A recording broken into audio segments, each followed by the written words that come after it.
Isa mapagpalang araw po sa inyong mga kapatid. Ako po muli si Sister Ashanti Guerrero. And our gospel is according to Mark 5 verse 21 to 43. Bawal ang sumuko. Kapatid, kapag walang-wala na tayo o kapag tayo ay darating na sa punto na susuko na, kanino ba dapat tayo lumalapit?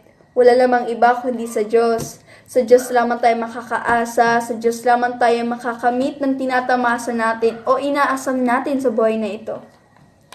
Kapag tayo ay nawawalan na ng lakas na magamit pa at wala na tayong tao na makakapitan pa, don't forget that God always here for us.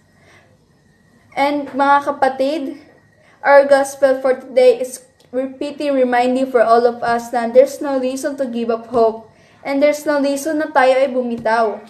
Si Jairus, siya po ay hindi isang Hudyo, in fact, siya po ay isang Romano o pinuno.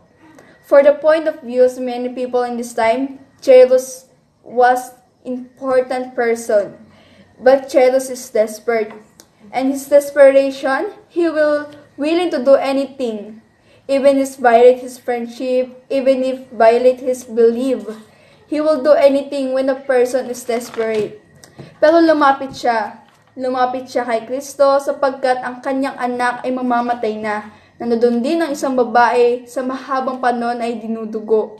Pero tinatanggihan siya ng mga doktor. Kapatid, huwag tayong susuko. The Lord is just waiting for us. The Lord is just wanted to us to keep going on. To keep moving forward. Kasi walang mangyayari kung susuko tayo, di ba? Nabigo tayo ng 1, 2, 3, 4, ano naman. Sabi nga po, hanggat buhay, hanggat humihinga, pwede pang may magbago sa buhay natin.